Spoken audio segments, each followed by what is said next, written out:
मित्रांनो, ठरलं तर मग या मालिकेच्या आजच्या भागामध्ये अर्जुन आता कुणाचा तरी वेट करत असतो आणि चैतन्याकडे मागे वळून पाहतो. तेव्हा चैतन्यसुद्धा त्याला इशारा करून सांगतो की हो आले आहेत ते. मग आता तेथे एक पोलीस येतात आणि अर्जुनकडे काही नोटा देतात. तेव्हा सर्वजण अर्जुनकडे आता पाहू लागतात की हे कशासाठी अर्जुनने मागवलं असेल. मग त्यानंतर अर्जुन त्या गोष्टीचा खुलासा करू लागतो आणि जज साहेबांना सांगतो, मिलॉर्ड, ह्या त्याच नोटा आहे ज्या विलासने मधुभाऊंकडे ठेवायला दिल्या होत्या आणि हे दुसरे या लिफाफ्यामध्ये आहेत या नोटांवरचे फिंगरप्रिंट्सचे रिपोर्ट. आणि या रिपोर्टमध्ये क्लिअरली लिहिलंय की या नोटांवर मिस प्रिया मधुकर यांच्या फिंगरप्रिंट्सचे ठसे आहेत. आता अर्जुनने असा खुलासा केल्यानंतर सर्वांना प्रचंड असा धक्का बसतो. तर आता दामिनीच्या मनासारखं होत असतं, त्यामुळे दामिनी तर अगदी गालातच हसते. त्यानंतर अर्जुन आता जज साहेबांकडे त्या नोटा आणि त्याचबरोबर ते रिपोर्ट सोपवतो. इथे कोर्टामध्ये पुन्हा एकदा त्याच गोष्टीची चर्चा सुरू झालेली असते, कारण अर्जुनने एका पाठोपाठ एक प्रिया आणि साक्षी विरोधात पुरावे गोळा केलेले असतात. जी भनक अक्षरशः सायलीला सुद्धा नसते, तर सायली आश्चर्याने अर्जुनकडे पाहत असते. मग त्यानंतर आता जज साहेब हे लगेचच ते सर्व रिपोर्ट चेक करू लागतात. मग त्यावेळी प्रिया अगदी घाबरते आणि विचारते, या नोटांवर माझ्या बोटांचे ठसे कसं शक्य आहे. तर साक्षी आणि महिपत मात्र खुश असतात, कारण त्यांनी असं ठरवलेलं असतं की सर्व डाव हा प्रियावर उलटवायचा. कोर्टामध्ये सेम सिच्युएशन अर्जुनने तशी कोर्टामध्ये केल्यामुळे इकडे या दोघांनाही अगदी आनंदाच्या उकळ्या फुटत असतात. प्रियाची ही धांदल उडालेली पाहून ही मात्र खुश असतात. त्यानंतर प्रिया म्हणते, अहो, जेव्हा विलास आणि मधुभाऊ हे दोघेही भांडत होते तेव्हा मी तर पुढे सुद्धा आले नव्हते. त्यावेळी आता ऑब्जेक्शन घेत रविराज उठतो. आपल्या लेकीची बाजू मांडत जज साहेबांना सांगतो, असे व्हेरीफाय न केलेले पुरावे ते कोर्टासमोर तुम्ही असं हजर नाही करू शकत. त्यावरती अर्जुन म्हणतो, हे तर ऑफिशियल फॉरेन्सिक रिपोर्ट आहे ॲडव्होकेट किल्लेदार, आणि मला मान्य आहे की हे सर्व पुरावे मी शेवटच्या क्षणाला कोर्टामध्ये दाखवतोय, पण त्यामुळे ते खोटे ठरत नाही ना मिलॉर्ड. आणि इतक्या महत्त्वाच्या केसमध्ये प्रत्येक पुरावा हा नीट बघितलं जाणं हे खूप गरजेचं असतं आणि हे मलाही चांगल्या प्रकारे माहीत आहे. तेव्हा रविराजचा नाईलाज होतो, कारण आता या क्षणी अर्जुन बरोबर आहे हे त्याला समजतं आणि गपगुमाने तो खाली बसतो. त्यानंतर जज साहेबसुद्धा त्या पुराव्यांवर विचार करतात आणि हे पुरावे ग्राह्य धरले जातील असं सांगतात. तर प्रियाला अजूनच मोठी धडकी भरते. तर अर्जुन जरा मोकळा श्वास घेतो, कारण तो सत्याच्या अगदी जवळ पोहोचलेला असतो. तर सायली आणि कुसुम या दोघींनाही खूप आनंद होतो. त्यानंतर अर्जुन आता पुन्हा प्रियाकडे जातो. तिची उलट तपासणी घेण्याचा ठरवतो. थोडासा चिडून म्हणतो की मिस प्रिया मधुकर, तुम्ही तर मगाशी म्हणत होतात की तुमचा त्या नोटांशी काहीही संबंध नाहीये, बरोबर? मग त्या नोटांवर तुमच्या बोटांचे ठसे आलेच कसे? मग प्रिया वैतागूनच म्हणते, अहो मला नाही माहीत. तेव्हा अर्जुन म्हणतो, आता मी सांगतो ना, अहो जेव्हा तुम्ही विलासचा खून केला तेव्हा त्या नोटा ह्या जमिनीवर पडल्या होत्या आणि तेव्हा त्या नोटा उचलताना तुमच्या बोटांचे ठसे त्या नोटांवर उमटले. तेव्हा प्रिया अगदी रडकुंडीला येते आणि म्हणते, अरे अर्जुन, मी किती वेळा सांगू तुला, अरे मी खून केलेला नाहीये. तेव्हा रविराज आता ऑब्जेक्शन घेतो, कारण त्याला माहीत असतं ही अर्जुनची उलट तपासणी घेणं म्हणजे प्रियासाठी धोक्याची घंटा आहे. ऑब्जेक्शन घेतल्यानंतरही अर्जुन थांबत नाही. तो प्रियाला अगदी प्रेशरमध्येच टाकतो आणि त्यानंतर अर्जुन म्हणतो, हे बघ प्रिया, अगं तू केलेला गुन्हा आजपर्यंत लपून राहिला, पण आता सगळ्यांना सत्य दिसतंय प्रिया. अगं विलासचा खून ना मधुभाऊंनी केलाय ना साक्षी शिखरेने केलाय. अगं विलासचा खून तर तू केलाय प्रिया. आता भर कोर्टामध्ये अर्जुनने असा आरोप प्रियावर लावल्यानंतर प्रियाचं आता टाळकंच फिरतं आणि मग प्रिया धक्क्यानेच अर्जुनकडे पाहते. अगदी हायपर अगोदरच झालेली प्रिया आता अगदी अर्जुनकडे डोळे मोठे करून पाहते आणि रविराजलाही मागे मोठा धक्का बसतो, कारण हा माझ्या लेकीवर असा बेछूट आरोप करूच कसा शकतो हा प्रश्न रविराजला पडतो. मग प्रिया रडकुंडीला येत म्हणते की मी नाही केला अर्जुन, अरे खून मी नाही केला. तेव्हा अर्जुन आता पुढे तरीही आपलं बोलणं चालूच ठेवतो, कंटिन्यू प्रियाला प्रश्न करतो आणि तिच्या चुका तिला दाखवून देतो. म्हणतो की तुला फक्त आणि फक्त विलासचे पैसे हवे होते प्रिया. अगं तू खुनी आहेस ना, हे कबूल कर प्रिया, तू खुनी आहेस हे कबूल कर. तरीही प्रिया आपला नाहीचाच पाडा सुरू ठेवते. पुढे अर्जुन म्हणतो, कबूल कर प्रिया, आहेस अगं तू खुनी. 2.5 वर्षे हे सत्य तू लपवून ठेवलं आहेस. अगं विलासवर गोळी तर तूच झाडली प्रिया, तूच झाडली. अगं तुला मालामाल व्हायचं होतं म्हणून तूच विलासवर गोळी झाडलीस. अगं तुलाच पैसे हवे होते म्हणून तू विलासचा खून केलास. गोळी झाडली आहे विलासवर तूच. आता प्रिया तर फुल टेन्शनमध्ये येते आणि तिचाच तिला कळत नाही की नक्की आता ती काय बोलणार आहे. तेव्हा ती पूर्ण कोर्टामध्ये आता मोठ्यानेच म्हणते, नाही नाही नाही, कारण मी गोळी झाडली नाही, गोळी तर साक्षीने झाडली आहे. मी माझ्या डोळ्यांनी बघितलंय. आता असं म्हटल्याबरोबरच कोर्टामध्ये आता पूर्ण भयानक शांतता पसरते. अर्जुन धक्क्यानेच हादरतो. तर इकडे साक्षी आणि महिपतचा चेहरा अगदी पाहण्यासारखा असतो, अगदी काळवंडलेला असतो, काळानिळा होतो. त्यानंतर दामिनीसुद्धा अगदी शॉक होते, कारण प्रियाने आजपर्यंत असं स्टेटमेंट कधी दिलेलं नसतं. पण शेवटच्या क्षणी म्हणजे अगदी तिच्या गळ्यापर्यंत आल्यावर प्रियाने खरं बोलल्यामुळे केसला एक नवीनच वळण आलेलं असतं आणि अखेरीस प्रियाने हे सत्य सांगितलेलं असतं की खुनी मी नाही आहे, साक्षी आहे आणि साक्षीनेच विलासवर गोळी झाडली. मी माझ्या स्वतःच्या डोळ्यांनी पाहिलंय असंही ती जेव्हा सांगते तेव्हा मात्र इकडे रविराज आणि आपल्या घरातील सगळेजणसुद्धा धक्क्याने प्रियाकडे पाहतात. आता आजपर्यंतचा सर्वात मोठा खुलासा आज अर्जुनने प्रियाकडून इथे करून घेतलेला असतो. त्यामुळे अर्जुन अगदी शांततेत तिच्याकडे पाहतो, तो अगदी रिलॅक्स होतो. मग प्रिया पुढे सांगू लागते, मी खरंच माझ्या डोळ्यांनी पाहिलेलं आहे आणि मधुभाऊ कोर्टामध्ये जे सुरुवातीपासून सांगत होते तेच आणि तेच सत्य आहे, तेच खरं आहे आणि विलासचा खून हा साक्षी शिखरेने केला आहे. सत्यापर्यंत पोहोचण्याची 2.5 वर्षाची प्रतीक्षा अखेर सायली, अर्जुन, मधुभाऊंची संपलेली असते. सायली आता लगेचच आपल्या कुसुमला कवटाळते आणि बिचारीच्या डोळ्यातून आनंदाश्रू येतात. तर मधुभाऊंच्या डोक्यावरचं सुद्धा आता अगदी टेन्शनच उतरतं, कारण प्रियाने खूप मोठा आज खुलासा केलेला असतो. तेव्हा रविराज आता धक्क्यानेच उठतो आणि विचारतो, अगं तू हे काय बोलतीयेस तन्वी? तेव्हा प्रिया आता खूप वैतागलेली असते आणि अगदी तिच्या घशापर्यंत आल्यामुळे ती म्हणते, आता मी हे खोटे आरोप नाही सहन करणार बाबा, कारण गेली 2-2.5 वर्ष झाले या साक्षीला मी खूप म्हणजे खूपच पाठीशी घातलं आणि खूप मदतसुद्धा केली, परंतु हिने केलेल्या खुनाची शिक्षा मी भोगणार नाही. तेव्हा गुंडागिरी करत महिपत पुन्हा एकदा भर कोर्टात उठतो आणि आपल्या साक्षीची, आपल्या लेकीची बाजू घेत म्हणतो, ए पोरी जरा नीट बोल, नाहीतर कायमचं तोंड बंद करायला ना अजिबात मला वेळ लागायचा नाही. तेव्हा जज साहेब म्हणतात, ऑर्डर ऑर्डर, कोर्टामध्ये शांतता हवी आहे. तेव्हा दामिनी रागातच म्हणते, ओ शिखरे खाली बसा. मग शिखरे गुपचूप खाली बसतो. त्यानंतर दामिनी आता उठते आणि म्हणते, युअर ऑनर, मला प्रिया मधुकर यांना क्रॉस एक्झामिनेशन करण्याची परमिशन हवी आहे. तेव्हा लगेचच दामिनीला आता जज साहेब हे परमिशन देतात. अर्जुन आता आपल्या जागेवर जाऊन बसतो आणि नकळतपणे त्याची नजर सायलीवर पडते. सायलीसुद्धा हसते, दोघेही एकमेकांना इशारा करतात. मग आता त्या दोघांना खरंच खूप आनंद झालेला असतो. त्यानंतर दामिनी पुढे होते. त्यानंतर आता ती विचारते, अहो प्रिया मधुकर, तुम्ही 2 वर्ष गेली झाले या कोर्टामध्ये अशी साक्ष देताय की मधुकर पाटील यांना खून करताना तुम्ही स्वतः डोळ्यांनी पाहिले, मग आता तुम्ही साक्ष का बदलताय? तेव्हा अर्जुन लगेचच ऑब्जेक्शन घेतो आणि म्हणतो, साक्ष बदलता येत नाही असा कोणताही रूल किंवा कायदा नाही आहे मिलॉर्ड, कारण अगोदर खोटं बोललेल्या माणसाला नंतर खरी साक्ष द्यावीशी वाटली तर काय हरकत काय आहे मिलॉर्ड? तेव्हा ऑब्जेक्शन सस्टेंट असं मिलॉर्ड म्हणतात. त्यावेळी दामिनी विचारते, पण खरी साक्ष कोणती आणि खोटी साक्ष कोणती हे कसं कळणार आपल्याला मिलॉर्ड? त्यानंतर प्रिया म्हणते, आत्ता मी जी साक्ष देतीये ना ती खरी आहे. मी मूर्ख होते, मूर्ख.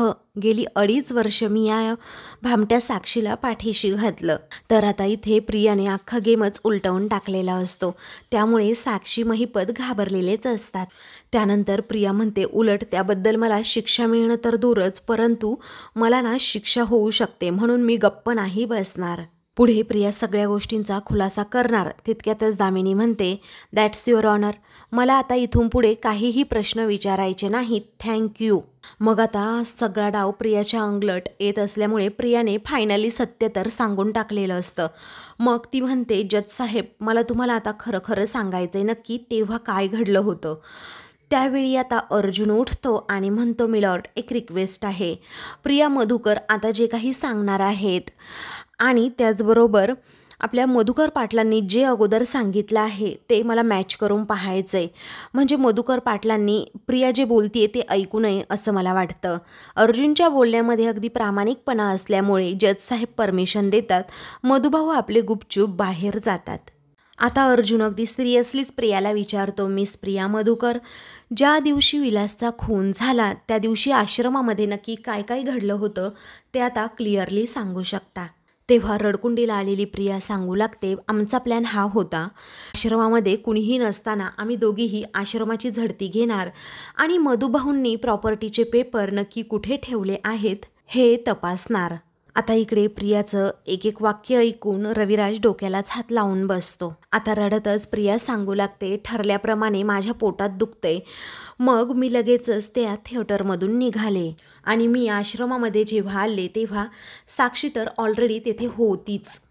आता माझ्यासोबत विलाससुद्धा होता. पण मी खरं सांगते, स्पष्टपणे सांगते, तोपर्यंत मला माहीत नव्हतं की विलास हा महिपत शिखरेचा माणूस आहे. मला खरंच माहीत नव्हतं. हे तेव्हा मला साक्षीने सांगितलं. मग नंतर आम्ही तिघेही आश्रमामध्ये गेलो आणि आश्रमाची झडती घ्यायला लागलो. मग तेवढ्यातच मधुभाऊ हे तेथे आले. तेव्हा मधुभाऊ आल्यानंतर त्यांनी तेथे खूप पसारा पाहिला. त्याचबरोबर आम्हाला आवाज देऊ लागले. तेव्हा साक्षीला सुद्धा तो भयानक भूतकाळ आता आठवू लागतो की कशाप्रकारे मधुभाऊंनाच मी सांगितलं की ते पेपर्स मला आणून द्या. मधुभाऊंचं उत्तर असं होतं की काहीही झालं तरी ती जागा मी तुम्हाला मिळू देणार नाही. आणि मग त्यानंतर विलाससुद्धा बाहेर आला. विलास बाहेर आल्यानंतर मधुभाऊ, विलास आणि साक्षी या तिघांची झटापट सुरू होती. विलास आणि साक्षी दोघेही मधुभाऊंवर दबाव टाकत होते की पेपर द्या आणि त्यांच्यावर जेव्हा गन रोखली होती तेव्हा ते आता लगेचच ती गन बाजूला टाकण्याच्या प्रयत्नात असतात. परंतु विलास, साक्षी हे दोघेही ऐकत नसतात आणि मी मात्र त्या टेबलच्या पाठीमागे लपूनच सगळा हा प्रकार बघत होते. आणि मग त्यानंतर साक्षीच्या हातून गोळी सुटली. ती थेट विलासच्या पोटातच गेली. विलासला तिनेच गोळी मारली होती आणि त्यातच त्याचा मृत्यू झाला. आणि मग नंतर हे प्रकरण लपवण्यासाठी मधुभाऊंवर आळ घेतला गेला. हे सगळं प्रिया आता कोर्टासमोर जसंच्या तसं वर्णन करून सांगते. त्यामुळे आता सर्वांना पटतं की साक्षीनेच विलासचा खून केला. आणि हे सगळं सत्य सांगितल्यानंतर मात्र सर्वांच्या पायाखालची जमीन सरकते. आता हे सगळं सांगून झाल्यानंतर प्रिया मात्र ओक्साबोक्शी रडू लागते. तेव्हा अर्जुन जज साहेबांना म्हणतो, मिलॉर्ड, 2.5 वर्षानंतर का होईना प्रियाने आज कोर्टासमोर जे काही घडलेलं आहे ते सर्व सत्य सांगितलंय. आणि मग त्यानंतर अर्जुन अजून एक रिक्वेस्ट करतो की हे सगळं मधुकर पाटलांकडून मला ऐकायला आवडेल. मग त्यानंतर मधुभाऊंना पुन्हा एकदा आतमध्ये बोलवण्यात येतं. ते जाऊन विटनेस बॉक्समध्ये उभे राहतात. अर्जुन त्यांना रिक्वेस्ट करतो की पुन्हा एकदा आणि शेवटचं तुम्ही जे काही घडलं होतं ते सांगा. मधुभाऊ सांगू लागतात, मी बाहेरगावी गेल्यामुळे जरा उशिराच आलो होतो. आश्रमात जवळ गेलो तर तेथे दार उघडं होतं आणि मग प्रियाने जसं सांगितलेलं असतं सेम तसंच मधुभाऊंनी सुद्धा आता तेथे ज्या काही गोष्टी पाहिल्या आणि जे काही घडलं ते सगळं कोर्टासमोर सांगतात. आणि कशाप्रकारे नंतर पेपर मागण्याच्या नादातच आणि त्या झटापटीतच मी विरोध केल्यानंतर माझ्यावर गोळी झाडणाऱ्या प्रयत्न करणाऱ्याच्या हातूनच गोळी सुटली आणि थेट विलासचा त्यामध्येच मृत्यू झाला. आता मधुभाऊंनी जे स्टेटमेंट दिलेलं असतं, जे सत्य सांगितलेलं असतं ते आणि प्रियाने जे स्टेटमेंट दिलेलं असतं ते अगदी जसंच्या तसं मॅच होतं.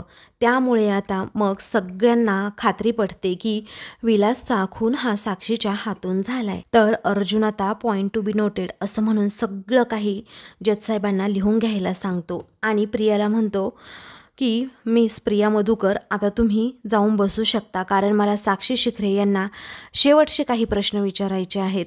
जज साहेब आता परमिशन देतात. प्रिया विटनेस बॉक्समधून जशी बाहेर येते तशी रविराज शेजारी बसायला निघणार तेवढ्यात अर्जुन म्हणतो, ओ प्रिया मधुकर, आता तुम्ही तिथे बसू शकत नाही, कारण तुमची जागा इथे आहे, कारण तुम्ही गुन्हेगार आहात ना. मग प्रिया ही गुन्हेगारांच्या खुर्चीत जाऊन बसते. अगदी लाजल्यासारखं, कांडावल्यासारखं तिला होत असतं. बिचारा रविराज अगदी धक्क्याने प्रियाकडे पाहतो, कारण आपल्याच ज्युनियरने आपल्या लेकीचं सत्य कशाप्रकारे वधवून घेतलं, आपण जे शिकवलं त्याचा चांगला उपयोग करून अर्जुनने कशाप्रकारे या केसला नवीन वळण दिलं हे रविराजच्या लक्षात आलेलं असतं. मग त्यानंतर साक्षी विटनेस बॉक्समध्ये येते आणि मग त्यानंतर अर्जुन तिला प्रश्न विचारतो. मिस साक्षी शिखरे, मी तुम्हाला शेवटचे काही प्रश्न विचारतोय. मिस प्रिया मधुकर यांनी जे काही सांगितलं ते खरं आहे का? म्हणजे तुम्हीच विलासचा खून केला आहे का? तेव्हा आता सर्वजण अगदी डोळे लावूनच तिच्याकडे बसलेले असतात, आतुर असतात की कधी एकदा साक्षी हो म्हणतीये. तेव्हा साक्षी तर एकदम आता शांत उभी राहिलेली असते. तिच्या मनात आता खूप विचारांनी गोंधळ घातलेला असतो. अर्जुन पुन्हा रागातच तिला विचारतो, मी पुन्हा एकदा तुम्हाला विचारतोय, विलासचा खून तुम्हीच केला होता का? तेव्हा साक्षी पटकन उत्तर देऊन टाकते की हो, मीच खून केला होता. आता असं सत्य तिने स्वतःच्या तोंडाने कबूल केल्यामुळे कोर्टामध्ये एकच चर्चा सुरू होते आणि त्याचबरोबर महिपतला सुद्धा आता मोठा धक्का बसतो, कारण आपल्या लेकीनेच का कबूल केलं हे असं त्याला वाटत असतं. तेव्हा मधुभाऊंच्या डोळ्यातून आता खळखळा पाणी येऊ लागतं, पण ते आनंदाश्रू असतात. ते वर देवाचे आभार मानतात आणि म्हणतात, सुटलो एकदाचा, कारण साक्षीने तिच्या तोंडानेच आता कबूल करून टाकलेलं असतं. सायली आता अगदी आनंदानेच मधुभाऊंकडे पाहते. तिच्याही डोळ्यातून आनंदाश्रू येतात. आता कोर्टामध्ये एकच गोंधळ झाल्यामुळे ऑर्डर ऑर्डर असं म्हणून जज साहेब सर्वांना शांत करतात. त्यानंतर साक्षीला तिचाच राग आलेला असतो. तेव्हा ती अगदी रागातच म्हणते, मी स्वतः माझ्या या हातांनी विलासवर गोळी झाडली. मग पुढे आता अर्जुन म्हणतो, मिस साक्षी शिखरे, तुम्ही फक्त खून केलेला नाहीये, तर खुनानंतर असणारे सर्व पुरावे लपवले सुद्धा आहेत. की ते पुरावे मिटवण्यासाठी तुम्हाला कोणी मदत केली होती का? आता साक्षीला प्रियाचा तर ऑलरेडी राग आलेला असतो, त्यामुळे प्रियाचं सुद्धा पितळ उघड करण्याच्या साक्षी प्रयत्नातच असते. मग ती रागातच बोट करून म्हणते, हो, हिनेच मला मदत केली होती, ह्या प्रियाने. त्यानंतर ती जजसाहेबांना सांगते, खून झाल्यानंतर मी लगेचच तेथून बाहेर पडले आणि त्यानंतर या प्रियाने सगळेच्या सगळे पुरावे मिटवले. इकडे सगळेजण घरातील रागात प्रियाकडे पाहत असतात आणि रविराजच्या डोळ्यात सुद्धा पाणी असतं. आतापर्यंत प्रिया नुसती खोटं बोलत माझ्याबरोबर आली, ही भावना आता रविराजच्या मनात असते. त्याला अगदी एक बाप म्हणून हरल्यासारखं वाटत असतं.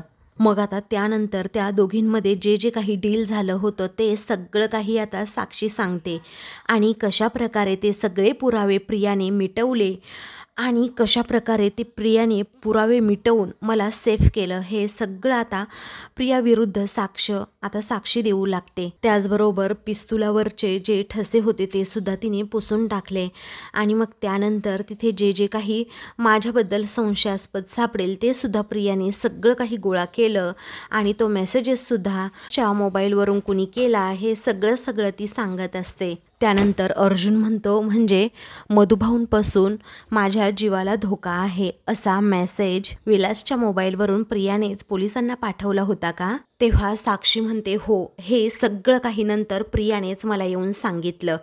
मग आता प्रिया अगदी धक्क्याने साक्षीकडे पाहते. मग आता अर्जुन म्हणतो, काय किती क्रिमिनल माइंडेड आहेस ग प्रिया तू? पुढे अर्जुन म्हणतो, मिस प्रिया मधुकर यांनी सगळे पुरावे मिटवले, त्याचबरोबर सगळ्या बोटांचे ठसेसुद्धा मिटवले, पण त्या नोटांवरचे ठसे तसेच्या तसेच राहिले आणि कदाचित प्रिया मधुकर यांनी पिस्तूल नीट पुसलं व्यवस्थित नसेल आणि म्हणूनच मिस साक्षी यांच्या बोटाचे ठसेसुद्धा त्या पिस्तुलावर तसेच होते. आणि मग त्यानंतर प्रिया मधुकर यांनी काय केलं तर बेशुद्ध पडलेल्या मधुभाऊंचे ठसे त्या पिस्तुलावर उमटवले. दॅट्स ऑल युअर ऑनर असं अर्जुन म्हणतो. आता अर्जुन तिथे आपल्या जागेवर जाऊन बसतो. तीच प्रिया आता धावत रविराजकडे जाते आणि बाबा मला माफ करावं, मी आज ना उद्या तुम्हाला सगळं सांगणार होते असं कबूल करते, पण आता वेळ निघून गेलेली असते. तेव्हा रविराज तिच्याकडे धड पाहत सुद्धा नाही. तो हातानेच इशारा करतो, निघ. मग आता रविराज काही डाळ शिजू देत नाही हे पाहून प्रिया मधुभाऊंकडे पळते आणि लगेचच हात जोडून म्हणते की मधुभाऊ मला माफ करा, तुम्ही मला मुलीसारखं वाढवलं पण मीच त्याची जाण ठेवली नाही. मधुभाऊ आता तिच्याकडे सुद्धा पाहत नाही. त्याचबरोबर आता प्रिया ही अगदी त्यांच्या पाया पडू लागते. तर आता सगळेजण प्रियाचा हा ड्रामा पाहू लागतात, परंतु कुणालाही तिच्यावर दयामाया आता येत नसते. तेव्हा जज साहेब ऑर्डर ऑर्डर, तुम्ही असं कोर्टामध्ये वागू शकत नाही असं म्हणतात आणि रविराजला सुद्धा सांगतात की हे पहा ॲडव्होकेट किल्लेदार, तुमच्या अशिलाला सांगा, यामुळे निकालावर परिणाम होऊ शकतो. पण रविराज काहीच बोलत नाही. त्यानंतर प्रिया गुपचूप आता तिच्या जागेवर जाऊन बसते. मग आता जज साहेब म्हणतात ॲडव्होकेट दामिनी देशमुख आणि ॲडव्होकेट अर्जुन किल्लेदार, तुम्ही क्लोजिंग स्टेटमेंट देऊ शकताय. तेव्हा दामिनी उठते आणि म्हणते हे पहा, आता माझ्या अशिलाने म्हणजे साक्षी शिखरेने कबूल केलंय की खून आता त्यांनीच केलाय. मी आता एवढंच म्हणेल की हा खून काही असा पूर्वनियोजित नव्हता त्यांनी केलेला, परंतु त्यांच्या हातून घडून गेली ती चूक, त्यांना कमीत कमी शिक्षा व्हावी अशी मी कोर्टाला विनंती करते. त्यानंतर अर्जुन आपलं क्लोजिंग स्टेटमेंट देण्यासाठी आता उठतो आणि म्हणतो मिस साक्षी शिखरे यांनी आश्रमाची जमीन हडप करण्याचा प्रयत्न केलाय मिलॉर्ड. एवढंच नाही तर तिने विलासचा खूनसुद्धा केलाय आणि त्यानंतर तिच्या मैत्रिणीच्या सहाय्याने सर्व पुरावेसुद्धा मिटवण्याचा प्रयत्न केलाय आणि हे सगळेच गुन्हे खूप गंभीर आहेत मिलॉर्ड. मिस प्रिया यांनी मिस साक्षी शिखरे यांना हा खून लपवण्यासाठी, पुरावे मिटवण्यासाठी मदत केली आहे. आता मी कोर्टाला एवढीच विनंती करेल की या दोघींनाही अशी शिक्षा करावी की यापुढे कोणीही असा गुन्हा करायला धजवणार नाही, असं म्हणून अर्जुन आपलं क्लोजिंग स्टेटमेंट संपवतो. आता मधुभाऊंची केस फायनली संपलेली असते. आता सर्वांना एकच प्रतीक्षा असते, ती म्हणजे या दोघीही भामट्यांना कोणती शिक्षा मिळणार, जज साहेब आता कोणता निर्णय घेणार. सगळेजण अगदी डोळे लावून बसलेले असतात. लाईव्ह टेलिकास्टसुद्धा होत असतं. संपूर्ण महाराष्ट्राला मधुभाऊंच्या केसच्या निकालाची प्रतीक्षा लागलेली असते आणि फायनली आज ही केस क्लोज होणार असते. तर कोर्टामध्ये अगदी भयानक शांतता असते. त्यानंतर तर आता जज साहेब म्हणतात संपूर्ण महाराष्ट्राला प्रतीक्षा असणाऱ्या केसला आज एक वेगळंच वळण मिळालं, कारण प्रिया मधुकर हिने आज खरी साक्ष दिली आहे आणि मिटवलेल्या पुराव्यांबद्दलही सांगितलं आणि मिस साक्षी शिखरे हिने केलेल्या गुन्ह्याची तिने स्वतःच कबुली सुद्धा दिली आणि आतापर्यंत सादर झालेल्या पुराव्यांवरून कोर्ट अशा निर्णयाला आला आहे की तर आता खऱ्या अर्थाने या दोघींना कोणती शिक्षा होणार हे सगळेजण ऐकू लागतात. आता साक्षी आणि प्रिया या दोघीही सुद्धा खूप घाबरलेल्या असतात. तर आता मित्रांनो, पुढील भागामध्ये साक्षी त्याचबरोबर प्रिया या दोघींच्याही हातात आता बेड्या असतात. घरातील सगळेजण बाहेर उभे असतात. तर प्रिया आता लगेचच पूर्णाजींकडे येते आणि माफी मागू लागते. तर पूर्णाजी सानकने कानाखाली मारतात आणि इतक्या भयंकर मुलीचा आमच्याशी काहीही संबंध नसल्याचं सांगतात. त्यानंतर आता ती कल्पनाकडे जाते. तर कल्पनासुद्धा सनकन कानाखाली मारते आणि म्हणते आम्ही तुझ्यावर विश्वास ठेवला आणि तू त्या विश्वासाचं असं फळ दिलं आम्हाला. तर सायली तरी काहीतरी करेल या विचाराने प्रिया तिच्याकडे जाते आणि म्हणते सायली माफ कर ना. पण सायलीसुद्धा अजून एक कानाखाली मारते आणि म्हणते 7 वर्ष ना जेलमध्ये सडत बसायचंच प्रिया. आता अखेरीस प्रियाचा हा काळा चेहरा, खोटेपणा घरातील सर्वांच्या समोर आलेला असतो. त्यामुळे आता प्रिया कशी खोटी आणि सायली किती खरी आहे हे सगळ्यांना समजतं. अशाच मालिकेंचे पुढील भाग पाहण्यासाठी चॅनलला सबस्क्राईब करा.